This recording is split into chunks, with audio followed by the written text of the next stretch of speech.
마가복음 10장 17절부터 27절. 예수께서 길에 나아가실새 한 사람이 달려와서 꿇어 앉아 묻자오되 선한 선생님이여 내가 무엇을 하여야 영생을 얻으리이까? 예수께서 이러시되 내가 어찌하여 나를 선하다 일컫느냐? 하나님 한 분 외에는 선한 이가 없느니라. 내가 계명을 하나니 살인하지 말라, 간음하지 말라, 도둑질하지 말라, 거짓 증거하지 말라, 속여 취하지 말라, 네 부모를 공경하라 하였느니라. 여짜오되 선생님이여 이것을 내가 어려서부터 다 지켰나이다. 예수께서 그를 보시고 사랑하사 가라사대 내가 오히려 한 가지 부족한 것이니 가서 네 있는 것을 다 팔아 가난한 자에게 주라. 그리하면 하늘에서 부하가 내게 있으리라. 그리고 와서 나를 쫓으라 하시니 그 사람이 재물이 많은 거로 이 말씀이 인하여 슬픈 기색을 띨고 근심하며 가니라. 예수께서 둘러보시고 제자들에게 이르시되 재물이 있는 자는 하나님 나라에 들어가기가 심히 어렵도다 하시니 제자들이 그 말씀에 놀라는지라. 예수께서 다시 대답하여 가라사대 아들아 하나님의 나라에 들어가기가 어떻게 어려운지 약대가 바늘귀로 나가는 것이 부자가 하나님 나라 들어가는 것보다 쉬우니라 하신대. 제자들이 심히 놀라 서로 말하되 그런즉 누가 구원을 얻을 수 있는가 하니 예수께서 저희를 보시며 가라사대 사람으로는 할 수 없으되 하나님으로는 그렇게 아니하니 하나님으로서는 다 하실 수 있느니라. 아멘. 아멘. 우리가 본문의 내용은 아주 유명한 말씀이죠. 우리 사복음서 안에서 요한복음을 제외한 모든 복음서 안에 다 기록되어 있는 내가 어떻게 행하여야 영생을 얻을 수 있으니까 아주 유명한 말씀입니다. 이 질문하고 있는 사람을 성경은 각자 다르게 표현하고 있는 것처럼 보여지는데 마태복음에서는 이 사람을 향해서 청년이라고 표현하고 있고 누가복음에서는 관리라고 해서 사내들인 공회원으로 표현하고 있습니다. 또한 오늘 본문에서 마가복음에서는 이 사람을 부자로 소개하고 있습니다. 이 사람은 한마디로 얘기해서 당시 시대 속에서의 기득권을 갖고 있는 사내들인 공회원인데 젊은 부자였다는 겁니다. 젊은 청년이면서 당시에 유대 사회를 온통 지배하고 있는 사내들인 공회원이라는 관리직을 맡고 있는 아주 유력한 매우 능력 있는 청년이었다는 것입니다. 이 청년이 주님 앞에 와서 이렇게 말합니다. 어떻게 해야 내가 어떻게 행하여야 영생을 얻을 수 있나이까? 라고 질문하는 이 질문 앞에 대답하게 주님께서는 이렇게 대답을 하십니다. 18절에서 이렇게 말씀하시죠. 예수께서 이러시되 내가 어찌하여야 나를 선하다 일컫느냐? 하나님 한 분 외에는 선한 이가 없느니라 라고 주님이 말씀하셨습니다. 이 말씀을 의도로 우리가 정확히 알지 못하고 우리가 본문을 그대로 우리가 해석하게 되면 예수님의 신성을 훼손하는 말씀이 되고 맙니다. 왜 그러냐면 예수님은 참 하나님이신데 하나님 한 분 외에 나는 선하지 않다 이렇게 말씀하신다고 하면 하나님이 선하지 않게 되는 것입니다. 그래서 삼위일체 신론이 깨어지게 되고 하나님 예수님의 신성이 훼손되어지는 말씀이 될 수밖에 없습니다. 따라서 우리가 본문의 내용을 우리가 알기 위해서는 이 청년의 질문한 대답과 주님이 말씀하시는 의중을 우리가 알아야지만이 본문을 해석할 수 있는 것입니다. 그러면 주님께서 말씀하신 의중이 도대체 어떤 의중일까? 그 의중을 우리가 먼저 이해를 해야 되죠. 그러기 위해서 부자 청년의 질문부터 우리가 이해를 해야 된단 말입니다. 부자 청년은 이렇게 질문하고 있습니까? 내가 어떻게 행하여야 영생을 얻을 수 있습니까? 라고 질문하고 있다는 것이죠. 그리고 이 이야기는 어떤 의미냐면 이 부자 청년이었었던 이 사내들인 공회원의 이 청년의 의식구조 속에는 마음 깊은 곳에서는 이미 율법화된 의식구조를 갖고 있다는 거예요.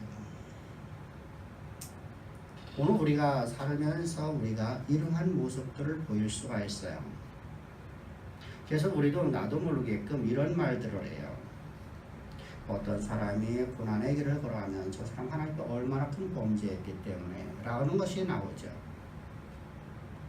근데 우리의 삶 속에서 고난이라는 것이 우리의 범죄로 오는 것도 있지만 대부분이 하나님께서 우리를 테스트하시는 내용이 더 많다는 사실입니다. 신앙인들에게는 사실 범죄로 인한 여호와를 잃어버리고 여호와 하나님을 내가 멸시하고 조롱하는 그런 삶을 살지 않는 이상, 오늘 우리가 삶 속에서 잠깐 잘못하는 하나의 실수와 우리가 오늘 말실수하는 것 때문에 하나님께서 우리를 고난의 길로 집어넣는 분은 아니에요. 성경에 그런 것이 한 번도 없어요. 그럼 언제 이스라엘 백성들을 고난의 길로 집어넣냐? 여호와를 잃어버렸을 때야. 다시 말하면 이스라엘 백성들이 우상을 숭배하거나 율법화된 의식구조 속에서 하나님을 멸시하는 행동이 나올 적에, 이때 하나님께서는 저들을 향해서 저들의 구원이 그것이 아닌 것을 알려주기 위해서 저들에게 고난이라는 풀무 가운데 집어넣으셔 저들을 재련하시는 모습을 보게 됩니다. 그 외에 모든 하나님의 우리에게 우리 삶 가운데 나타난 고난은 하나님께서 우리의 믿음을 시험하시는, 우리의 믿음을 테스트하시는, 우리 학교에서 선생님들이 학생들에게 시험을 자주 보는 선생님이 사실은 여러분 좋은 선생님이거든요. 왜 시험을 자주 봅니까? 그 아이의 잘못된 모습을 바꾸라는 겁니다. 네가 공부하는 법을 바꾸라는 겁니다. 네가 지금 부족한 것을 공부하라는 겁니다. 그것이 시험의 목적이죠. 그 사람을 평가하려는 게 아니에요. 그 사람을 평가하는 것은, 그건 여러분들 평가하기 위해 시험을 보는 것은 잘못된 선생이에요. 그래서 여러분들 평가하는 건 어떤 선생님이 하는 거냐면 맨 처음에 부임한 선생님이 이 아이들이 어느 정도 되는가를 알기 위해서 평가하는 거예요. 그 다음서부터는 평가하는 게 아니에요. 바로 이처럼. 그런데 우리 하나님은 전지전능하신 하나님이란 말입니다. 따라서 우리 삶 가운데 하나님이 우리에게 테스트하시는 것까지도 모두가 다 의식화된 율법구조를 갖고 있는 사람들은 어떤 의미냐면 모두가 다 죄에 대한 징벌로다가 이렇게 해석을 한단 말입니다. 지금 이 부자 청년이 이 마음속에 갖고 있는 것이 바로 그래요. 그래서 주님 앞에 이런 질문하는 거예요. 내가 어떤 노력을 해서 내가 어떤 조건을 충족해 줘야만 내가 영생을 얻을 수 있나이까? 라고 질문하는 거예요. 지금 이 사람의 이야기 내용이 바로 그런 내용이거든요.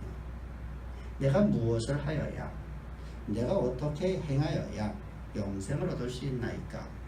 내가 하나님 앞에 내가 어떤 조건을 충족시켜 줘야만, 내가 어떤 노력을 해야만 구원을 얻을 수 있습니까? 라고 질문하는 거란 말입니다. 이것이 바로 이 청년이 갖고 있는 마음에 깊이 뿌리 박혀 있는 율법화된 의식구조라는 것이죠. 주님은 이걸 깨뜨려야 되는 거예요. 이 사람에게 있어서. 그래서 주님께서 말씀하시는 내용이 이제 성경에 기록되고 있는 겁니다. 그래서 이 부자 청년의 이 마음에 깊이 뿌리박고 있는 이 의식화된 율법 구조를 이것은 바로 오늘날 우리가 말하는 율법주의 사상으로 바뀌어져요. 그래서 율법의 기능을 알지도 못하고 율법의 목적도 알지 못하고 구원에 대해서도 어떻게 우리가 구원의 길을 걸어가는가를 알지 못함으로 말미암아서 하는 질문이란 말입니다. 이것이 바로 율법주의자들이에요. 그래서 율법주의자들은 자신들의 행위로서 말미암아서 구원을 얻어야 되는데 구원이 아무 데가 행한다 할지라도 구원을 받을 길이 없어요. 그래서 항상 불안하고 항상 두렵죠. 그래서 항상 하나님으로부터 징계를 받을까 염려 속에 살아갑니다. 하나님으로부터 매를 맞을까 항상 두려움 속에 살아갑니다. 그래서 율법을 온전히 지키려고 엄청나게 노력을 합니다. 노력을 하다 가는 곳이 어디야? 무율법주로 빠져버리게 되어 있어요.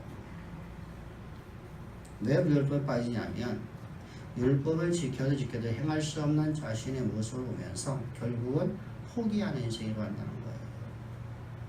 그래서 대부분이 무율법주의로 들어가서 마음에 깊이 뿌리 박혀 있는 이 의식구조, 율법화된 의식구조를 갖고 있는 사람들이 대부분의 모습을 보면 자신들은 율법을 다 지켰다고 말하면서 행함은 하나님을 대적하는 일을 한단 말입니다.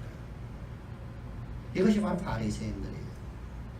이것이 바로 서기관들이었었어요. 저들은 실제로다가 율법을 지키지 않았어요. 그리고 다른 사람, 성도들에게만 율법을 지키라고 강요를 하는 것이죠. 그래서 너희도 매지 아니하는 것을 내 백성들에게 지우느냐고 주님으로 책망을 받죠. 이것이 바로 우리가 잘 알면 거짓된 선민의식에 사로잡혀서 나는 구원 있고 여러분들은 구원 없다라는 식으로 되는 거예요. 그래서 여러분들 구원 받으십시오 라고 말을 하게 되는 거예요. 여러분들 구원 받으셨습니까? 구원 받으십시오. 여러분 성경은 우리에게 뭐라고 말씀하십니까? 예수 그리스도의 십자가의 무속의 은총을 통해서 예수 그리스도와 함께 내가 십자가 못 박힐 죽었고 예수께서 장사되실 적에 나도 그와 함께 장사된 바 되었다가 주님이 부활하실 적에 나는 주님과 함께 새로운 피조물로 되었습니다라는 말씀을 듣고 그 말씀에 내가 아멘을 화답하고 나니까 나는 구원이 임하더라는 거예요. 그래서 우리의 행함이 하나도 없이 하나님께서 우리에게 은혜로 주시는 선물이라는 것입니다.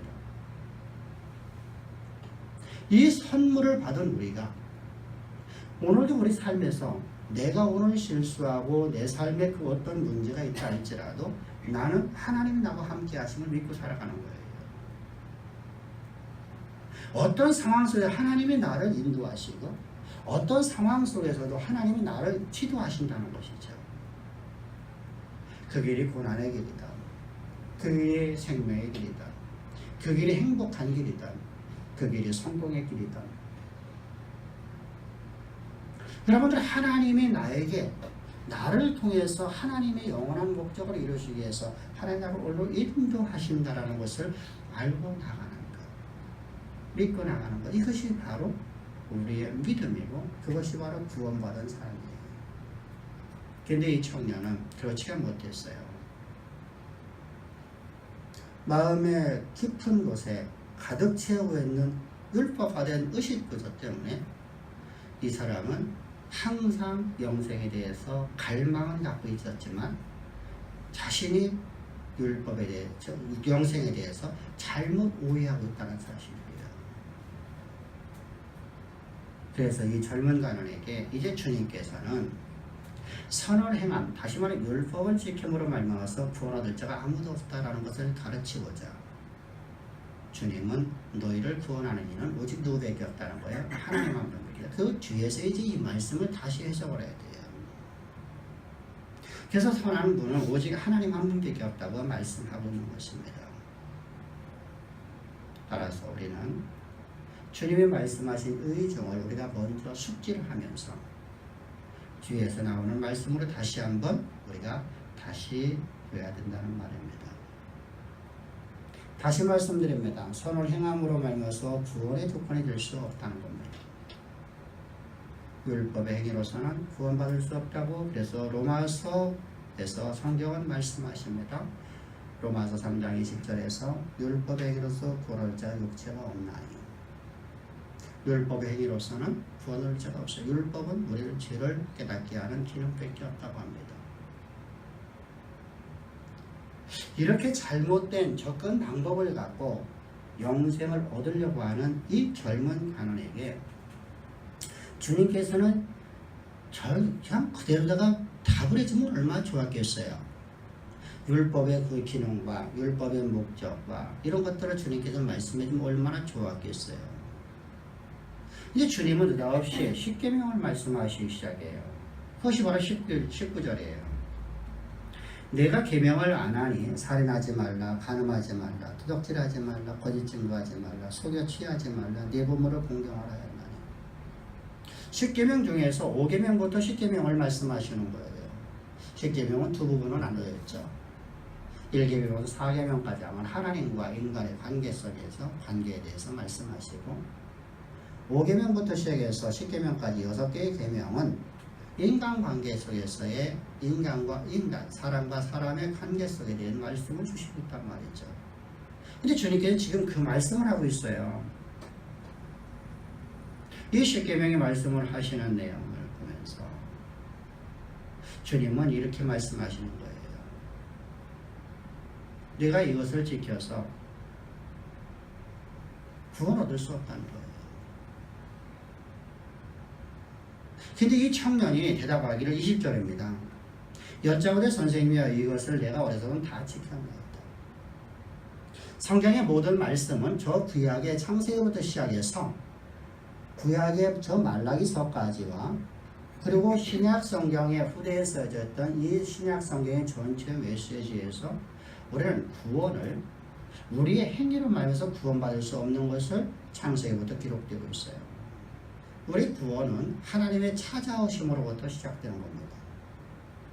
그래서 아브라함을 찾아오신 하나님으로 말미암아서 아브라함이 영생의 길을 걷기 시작하는 거거든요. 여러분들 모든 사람들이 다 그렇게 구원을 받았어요. 하나님의 찾아오심으로 말미암아서. 오늘 우리도 마찬가지죠. 그래서 주님께서 이렇게 말씀하시죠. 너희가 내게 온 것 같으나 너희들이 내게 온 것은 너희들이 내게 온 게 아니라는 거예요. 아버지께 너희를 내게로 이끌지 아니하면 아무도 내게로 올 자 없느니라. 주님으로부터 시작됐다는 거예요. 근데 지금 이 청년은 영생에 대한 갈망을 갖고 있는데 접근 방식이 잘못되어 있죠. 자신의 행위로 내가 하나님 앞에 어떤 조건을 충족시켜줘야 구원을 받는가, 영생을 얻는가, 여기에 초점이 있었다는 거예요. 그래서 주님께서 십계명을 말씀하시는 의도가 바로 그 얘기예요. 그랬더니 이 청년이 하네요. 내가 다 지켰나이다. 여러분, 주님의 이 십계명을 다 지킬 수 있는 사람은 세상에 존재하지가 않아요. 어떻게 여러분들 우리가 그 말씀을 우리가 다 지킬 수 있겠어요? 주님이 이 십계명을 주신 건 우리가 온전히 다 지킬 수 있는 법을 주신 게 아니거든요. 주님의 계명은 우리가 지킬 수 있는 것을 주신 게 아니에요. 그렇다고 해서 우리가 지킬 수 없는 걸 주셨으니까 우리가 안 지켜도 되겠지라고 생각하면 안 된다는 것이죠. 우리는 주님의 은혜 가운데 살아가야 되기 때문에 이 말씀을 내가 오늘 지키려고 하다가 오늘도 실수하는 나의 모습을 보면서 율법이 나를 죄를 깨닫게 해주시는 거예요. 그래서 로마서 7장을 보게 되면 성경은 이렇게 말씀하셔. 너희가 살인하지 말라, 도둑질하지는 말이 없었다고 하면 너희가 어떻게 죄를 깨달을 수 있겠니? 율법의 기능은 너희로 하여금 죄를 깨닫고 예수 그리스도의 십자가의 구원의 은총 가운데 나가서 항상 그 은혜 가운데 구하게끔 난 오늘도 주님의 은혜가 없이는 단 한 발짝도 걸어갈 수 없는 인생. 오늘도 나는 하나님 앞에 범죄하는 나의 모습을 보면서 나의 모습이 얼마만큼 연약하고 무능하고 초라한 모습을 보면서 인자가 무엇이갈래? 저를 이렇게 존귀 여기셔서 하나님의 대리자의 삶을 살 수 있도록 나를 그리스도의 십자가의 구속의 은총을 통해서 나를 구원해 주셨는지요. 그 은혜 가운데서 우리는 살아가라는 겁니다. 그것이 바로 율법을 주신 목적이라는 것이죠. 그래서 생명의 성령 여부의 나를 죄와 사망 여부에서 날마다 삶에서 나를 해방시키는 그 놀라운 은혜를 받고 그 은혜 속에서 매분 매초 매시간마다 살아가는 거예요. 그것이 바로 율법을 주신 목적인데 이 청년은 하는 이야기가 내가 율법을 다 지켰다는 거예요. 율법의 목적은 율법을 주신 것은 이렇게 율법의 기능이 우리를 하나님께로 인도하여 하나님과 항상 화목한 삶을 살아가는 거예요. 근데 율법을 다 지켰으면 예수께로 인도하는 게 아니라 나의 의로 하나님과 화목되었다는 거예요. 여러분, 율법은 다시 말씀드리면 율법을 온전히 지킬 수 있도록 하나님 주신 법이 아니라 율법을 우리가 지킬 수 없는 법을 주시는 거예요. 근데 이 청년이 잘못 이해했어요. 그래서 저 주님의 대답이 나오는 거예요. 예수께서 그를 보시고 사랑하사 가라사대 내게 오히려 한 가지 부족한 것이 있으니 가서 내게 있는 것을 다 팔아 가난하게 주라. 그리하면 하늘의 보화가 내게 있으리라. 그리고 와서 나를 쫓아라 하시니 네가 이웃사람을 네가 다 했다고 하니 그럼 너에게 있는 거 다 팔아서 네 이웃에게 나누어 줘라. 주님의 말씀하시는 거 율법을 강화시키는 거예요. 그랬더니 이 청년이 이 말씀을 듣고 이제 마음이 슬픈 기색을 띠게 되는데 이 말씀을 우리가 또 하나 잘못 오해하면 안 된다는 사실을 항상 기억해야 돼요.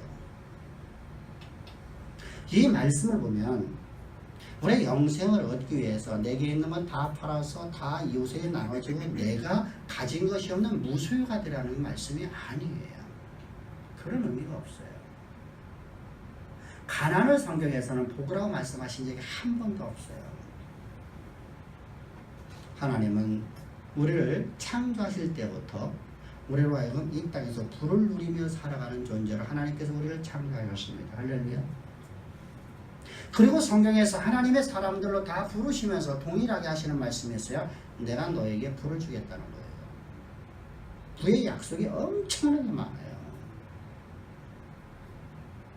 아브라함을 찾으셔서 아브라함에게 말씀하여 내가 세상 모든 사람들에게 존경받는 인생이며 내가 너에게 뭘 거부가 되게 하겠다고 하십니다.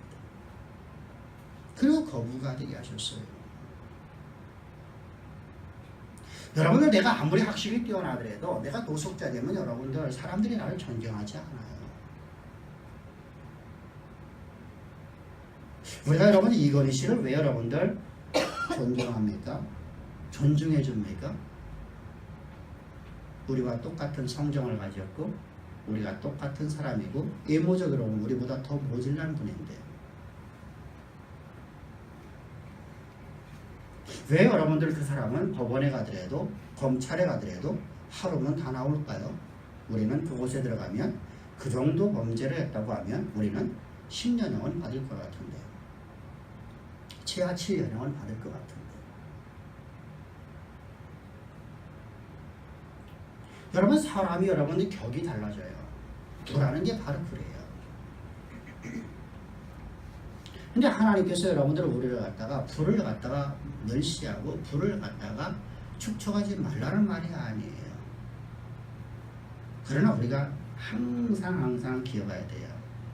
그러나 이 물질은 우리 인생이 되면 안 돼요. 근데 이 청년에게는 이 물질이 이 재물이 그 인생이 되었다는 거예요.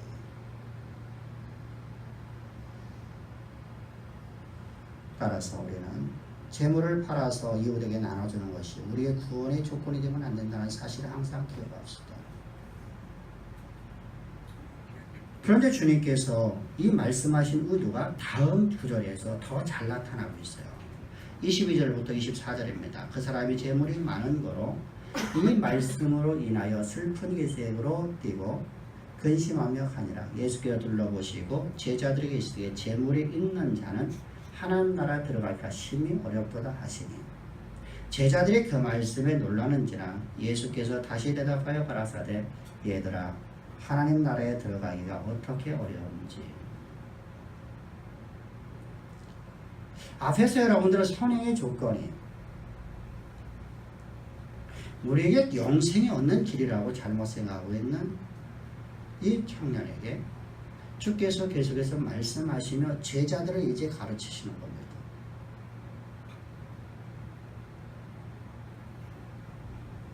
이 청년에게 네 자산을 다 팔아서 하나님 앞에 내 이웃에게 가난한 자에게 다 나누어 주라고 말씀하시고 그 말씀 앞에 슬픈 기색을 띠고 있는 이 청년은 그 인생의 행복이 그 인생이 바로 물질이었다는 겁니다. 그래서 마태복음 6장 24절에서 성경은 이렇게 말씀하여요. 여러분의 인생 속에서 항상 이 말씀을 기억하기를 주의 축복합니다. 한 사람이 두 주인을 섬기지 못하나니 재물을 겸하여 하나님과 함께 섬기지 못하느니라. 지금 이 청년에게 있어서는 하나님에 대한 영생에 대한 갈망을 갖고 있고 하나님의 갈망을 갖고 있지만 이 사람에게 있어서는 두 주인을 섬기고 있는 거예요. 실제로 이 사람의 주인은 누구라는 겁니까? 재물이었다는 거예요.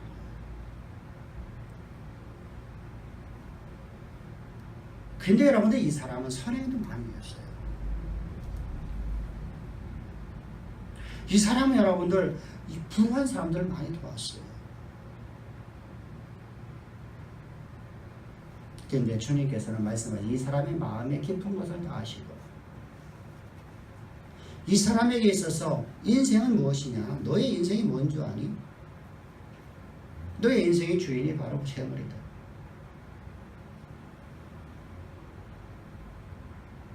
그것을 뽑아내라는 겁니다. 재물을 실제로 팔아갖고 전받았다 이후에 나머지는 의미가 아니에요.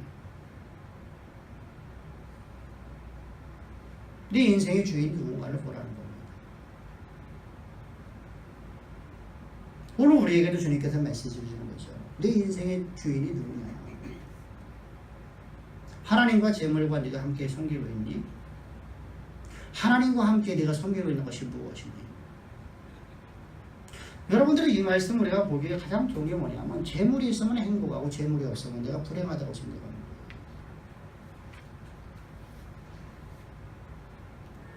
돈이 인생의 나의 최고의 목적이 되어졌고 재물이 내 인생의 행복에 주관하는 것이라고 생각되어집니다.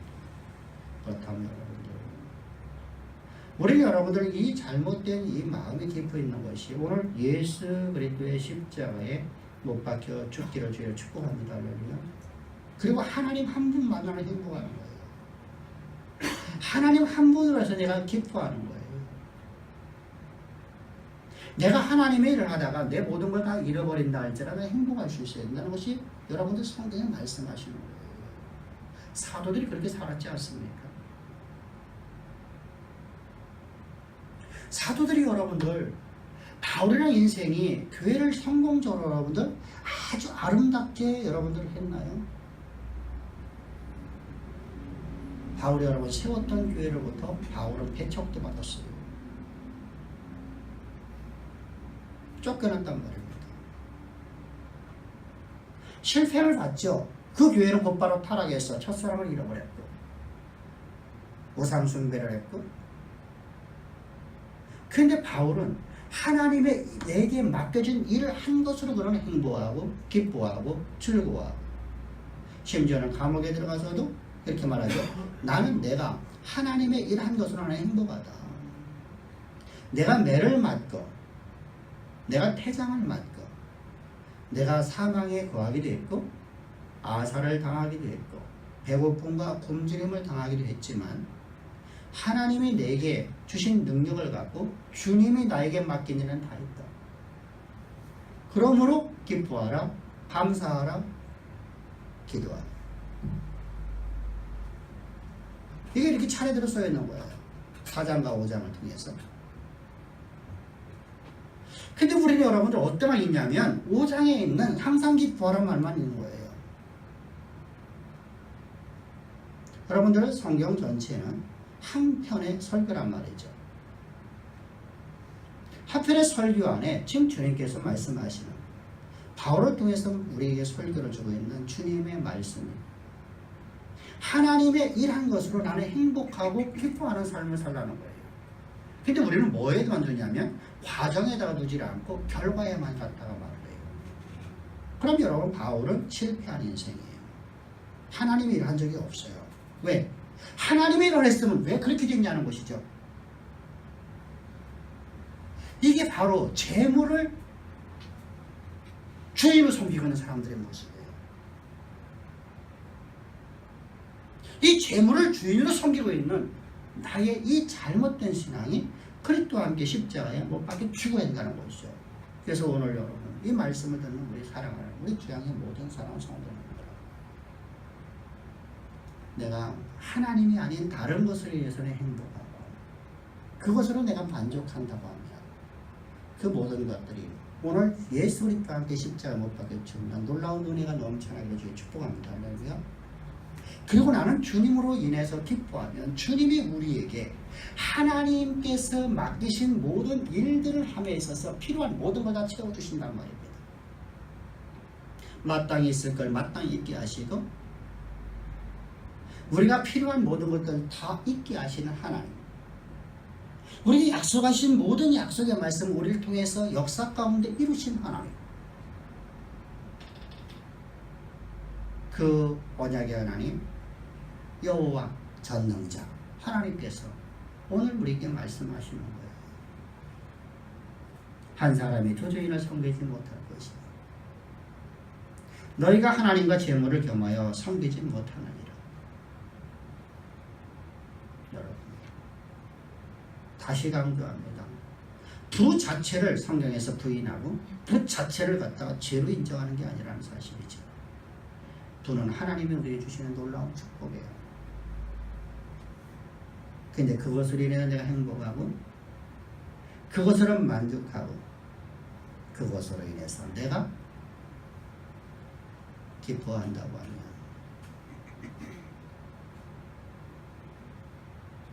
그래서 여러분 우리가 간증을 잘해야 한다는 거예요.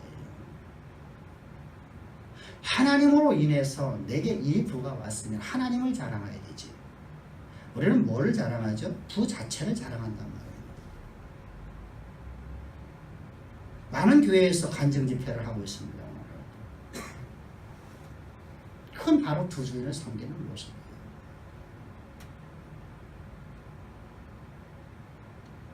오늘 예배드리는 주영 사랑하는 성도님들 여러분들, 우리는 부에 대한 확실한 태도로 갖기를 주를 축복합니다. 할렐루야. 따라서 근데 이 말씀을 듣고 있던 제자들이 깜짝 놀래버려요. 왜 놀랍니까? 제자들이 이제까지 갖고 있었던 마음의 깊은 곳에 갖고 있었던 영생에 대한 문제와 주님이 가르치시는 영생의 문제가 다르다는 겁니다. 제자들은 여러분 이제까지 주님과 함께 동행하면서 주님으로부터 수도 없이 영생의 비밀을 알았어요. 다 가르침 받단 말이죠. 주님이 가는 곳마다 기사와 이적과 표적이 나타내고 그곳에서 주님께서 항상 가르치시는 말씀이 십자가의 진리의 복음을 가르쳤어요. 그 이사와 기사와 이적과 표적을 보고 많은 사람들이 모여드는 모든 사람들에게 항상 동일하게 주님의 죽으심과 장사되심과 부활에 대해 증거를 했어요. 여러분 중요한 걸 하나 배우자. 오늘 우리에게 이적은 뭐로 갑니까? 내 자랑으로 가지요. 내가 이렇게 능력 있는 사람이다.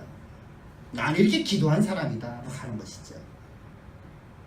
근데 주님이나 바울의 인생을 전혀 그렇게 가지 않아요.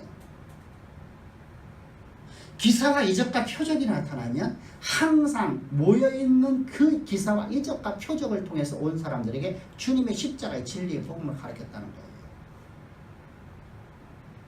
그 말씀을 가르칠 때마다 모든 모인 사람들이 다 도망가 버려요. 왜? 그들은 무엇을 받으려고 왔어요? 떡을 받으려고 왔어요. 물질을 받으려고 왔어요. 먹을 떡을 구하러 왔단 말이죠. 그런데 주님은 떡을 주지 않고 뭘 말씀하시냐면 당신의 죽으심과 장사되심과 부활을 증거하니까 저들이 다 이게 뭐냐고 다 도망가 버렸어요.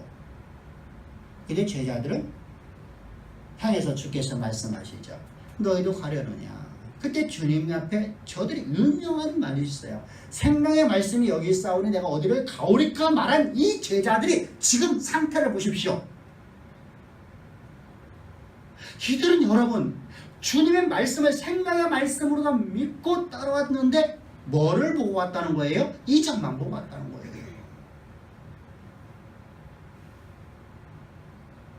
주님의 십자가의 진리의 복음을 전혀 깨닫지를 못하고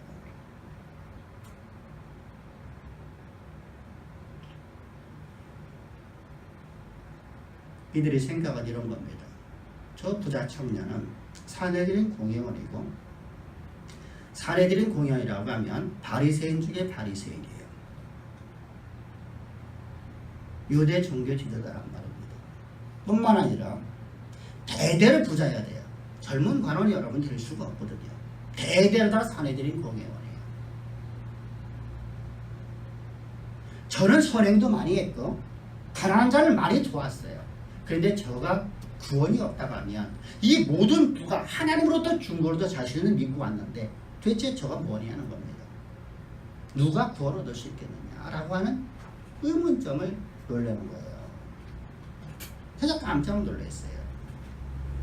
그랬더니 주님께서 24절부터 25절에서 야, 부자가 천국에 들어가는 것은 낙타가 바늘 끼로 들어가는 것도 어렵다 이렇게 말씀하셨어요. 낙타가 바늘 끼로 들어가는 것보다 어렵다. 이 말씀을 오해를 많이 해요. 이렇게들 말하죠. 그 이스라엘의 성벽을 가면, 예루살렘 성벽을 가면 오늘날 고고학자들이 발견한 걸 보니까 성문 바로 옆에 조그마한 문이 하나 있는데 이 문은 낙타가나 행사하는 사람들이나 밖에서 일을 보고 늦게 오는 사람들이 그 성문이 닫혀 있어서 들어갈 수가 없고 밤중에 그 바늘길이라고 하는 곳에 낙타가 무릎을 꿇려서 갱신이 들어갈 수 있는 길을 갖다가 바늘길이다. 그럼 왜 그 문을 크게 안 만들었냐? 외적의 침입 때문에 이렇게 만들었다. 이렇게 해서 그럼 그렇다고 하면 주님이 말씀하신 의도와 너무나 다르죠. 주님은 앞에서 이렇게 말씀해요. 선한 이는 누구밖에 없다? 하나님밖에 없다. 나도 없다는 거예요. 나도 없다. 그러면서 주님이 하신 말씀이 뭐라고 했어요? 사람은 알 수 없되 하나님은 우리를 구원할 수 있다고 그래요. 영생에 들어가는 것을 사람은 할 수 없되 하나님은 하시느니라 이렇게 말씀하시고 여기서 말씀하시는 바늘길은 진짜 바늘길을 말하는 거예요. 우리가 바늘 말하는 바늘, 바느지라는 바늘이에요. 다시 말하면 우리가 인간의 노력이나 우리 인간의 어떤 사상이나 인간의 어떤 조건의 필요 조건을 우리가 다 채운다 할때도 어떤 누구도 천국에 들어갈 수 없다는 거예요. 영생의 길을 들어갈 수 없다. 영생의 길은 오직 하나님이 우리를 택하셔야만 된다는 거예요. 할렐루야. 만약에 여러분의 바늘길, 우리가 말하는 성문 옆에 있는 바늘길을 갖다가 우리가 얘기한다면 다른 방법으로 구원을 받을 수 있잖아요. 성에 들어갈 수 있는 방법이 또 따로 있잖아요. 하나님이 우리를 구원하는 의회, 내가 그 길을 걸어 들어가면 되거든요. 무릎을 꿇고 들어가면 되거든요. 그렇다면 여러분 주님의 메시지는 십자가의 진리의 복음만으로 구원이라는 것이 거짓이 되어버리는 것이죠. 여기서 말씀하시는 건 전혀 그런 의미가 아니에요. 구원은 오직 하나님이 택하신 밖에 없다는 겁니다. 이 놀라운 사랑, 이 놀라운 은혜. 따라서 여러분 우리 마음속에 깊이 내재져 있는 율법화된 의식구조를 우리는 부셔버려야 됩니다. 그것을 잘 보여주는 것이 바로 요한복음 5장의 내용이에요. 베데스다 연못가에서 38년 동안 중풍병으로 쓰러있던 한 사람의 이야기가 나옵니다. 이 중풍병은 38년 동안 그곳에서 거적대를 깔아놓고 앉아있었던 사람이에요. 누워서 누군가가 자신을 베데스다 연못이 물이 동할 때, 이 동하는 것은 천사들이 와서 그곳에 물을 동하게 한다고 성경은 기록하고 있어요. 천사들이 와서 물을 동하게 할 적에 첫 번째 들어가는 사람이 다 치유돼요.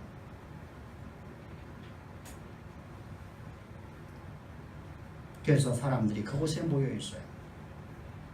그래서 서로가 먼저 들어가려고 그곳에서 일을 하고 있는데 이 중풍병자는 38년 동안 어느 누구가 자신을 도와주지 않았어요. 이때 주님께서 그를 찾아오셨어요. 길을 걸어가시다가 주님이 그를 찾아오셔서 네가 낫기를 원하니 이렇게 말하면 이 사람은 이렇게 말해야 돼요. 주여, 제가 낫기를 원합니다.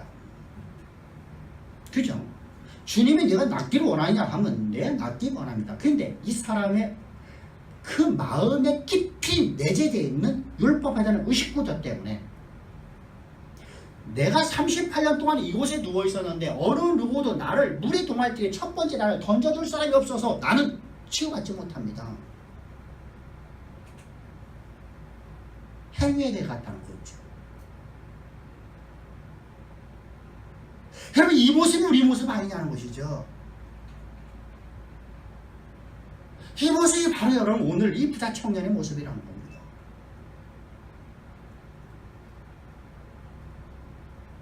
여러분, 우리의 구원은, 영생은 하나님의 은혜로 말미암아 주어지는 하나님의 선물입니다. 하나님께서 나를 찾아오셔서 죄와 허물로 죽어있던 나를 하나님이 나를 택해주시고 하나님의 창세전에 나를 향한 계획하심을 하고 창조한 그 목적을 이루기 위해서 하나님이 나를 찾아오셨을 뿐만 아니라 나에게 오늘도 주님은 말씀을 해주셔요.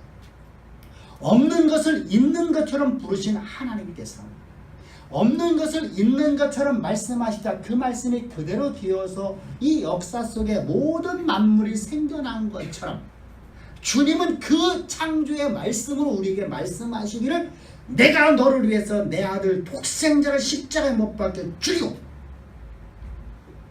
내가 너를 구원했다라고 말씀하십니다. 내 아들 십자가에 못 박혀 죽일 때 내가 너를 그 예수 그리스도와 함께 연합되어서 내가 너를 십자가 못 박혀 죽였고 주님이 장사될 적에 너도 그와 함께 장사되었다고 합니다. 근데 이 말씀이 그대로 우리의 실존이요 우리 역사가 되어야 되는데 우리는 어떻게 내가 보야고 내가 만져야 된다는 것이죠. 그래서 복음을 버려버려요. 그래서 복음을 듣는 사람들이 방종으로 빠져버려요. 복음을 가찮게 여긴단 말입니다. 하나님의 말씀이 곧 실존이요 역사란 말입니다. 주님이 여러분들 말씀하신 저 하늘의 태양과 저 모든 별들이 하늘을 주관하라 말씀하시자 모든 별들과 태양이 그대로다가 생겨난 것처럼 주님이 십자가에 못 박혀 내 아들을 죽이고 내가 너를 구원했다는 말씀이 우리의 실존이 된다는 것이죠. 그 은혜, 그 사랑을 내가 어떻게 버릴 수 있습니까? 죄와 허물로 말미암아서 영원한 사망 가운데서 영원한 지옥의 불 속에서 소금이 불을 치듯 하듯 소금 치듯 하듯 불을 치는 그 고통 속에서 살아가는 나를 하나님이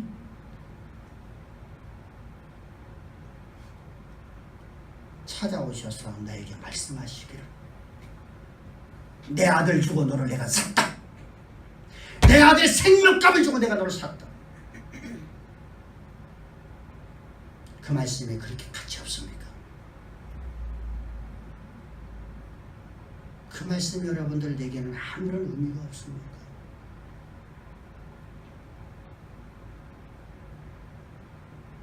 그래서 여기도 구원이고 저기도 구원이고 그런 자들은 절대 구원 없습니다. 주주인 섬기는 겁니다. 오직 그리스도 십자가의 진리의 복음 위에 다른 방법은 구원이 없나니 할렐루야. 그래서 주께서 말씀하여 다른 방법은 절대로 구원 없다는 걸 가르쳐 주셔서 낙타가 발을 띄에 들어가는 것보다 구원하는 것이 더 어렵다는 겁니다. 근데 여러분들 낙타가 발을 띄에 들어가는 건 불가능해요.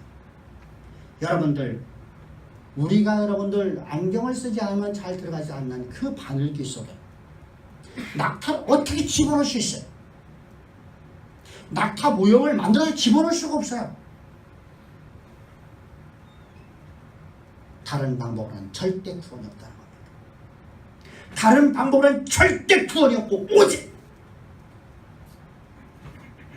하나님이 너를 찾아오셨어. 네게 생명의 진리의 법인 생명의 성령의 법을 가르쳐주는 그 말씀이 너의 생명이요 너를 영생의 길로 인도하는 것입니다. 우리 그 진리의 말씀이 여기 있사오니 내가 어디를 가오리까. 주여, 저는 이 진리의 말씀을 버릴 수 없습니다. 저는 이 진리의 생명의 말씀만이 내 인생의 모든 것이다 고백되어지고 주 앞에 엎드리는 사람이 바로 한 죄인을 섬기는 사람입니다. 이 놀라운 은혜가 오늘 예배드리는 우리 주양의 모든 성도님들의 삶이 되어져 여러분들의 삶 속에서 하나님의 말씀하신 모든 말씀들이 이제 우리에게 부로 다가오고 치유로 다가오고 하나님의 언약의 통로가 됩니다. 하나님이 여러분들을 향한 창조의 계획하심이 역사 가운데 이루어지려면 반드시 우리가 영생을 얻는 자가 되어야 된다. 영생을 얻지 못하면 우리에게는 하나님의 약속의 말씀이 하나도 우리 가운데 이루어지질 않아요. 하나님의 자녀가 되는 유일한 비결 십자가의 도.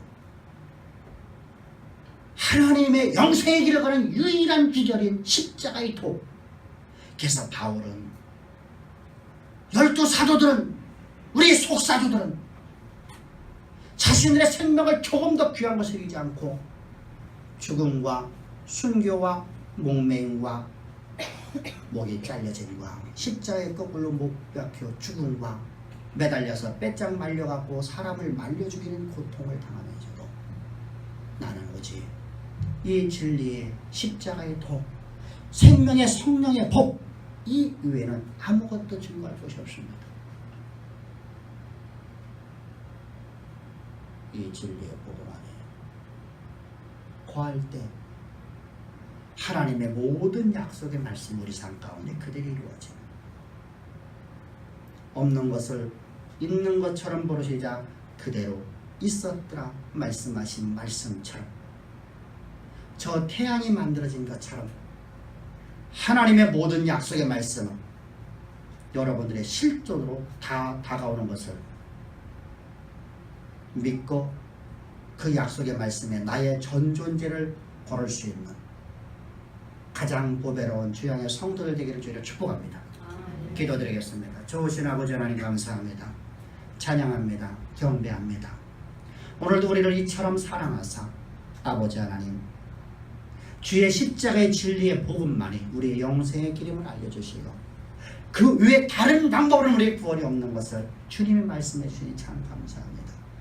이 진리의 말씀 앞에 엎드린 주의 백성들 아버지 하나님 절대로 우리 인생 속에서 투주인을 섬기지 않게 우리의 심령을 사로잡아 주시고 우리 속에 내재되어 있는 또 하나의 나의 모습 속에 거듭되었던 감춰져 있던 율법화된 의식구조가 이 시간 다 예수 그리스도의 십자가에 못 박혀 죽어지는 하나님의 은혜 속에서 살아갈 하나님의 언약의 통로여 하나님의 모든 은혜가 우리 삶을 통해서 드러내고 있는 하나님의 대리자의 삶을 살 수 있도록 주께서 은혜 위에 은혜를 더하실 줄을 믿사오며 감사하며 오늘도 우리에게 말씀을 주시고 말씀 우리의 역사 가운데 이루어 가시는 좋으신 주 예수님의 이름 받들어 감사하며 기도합나이다. 아멘.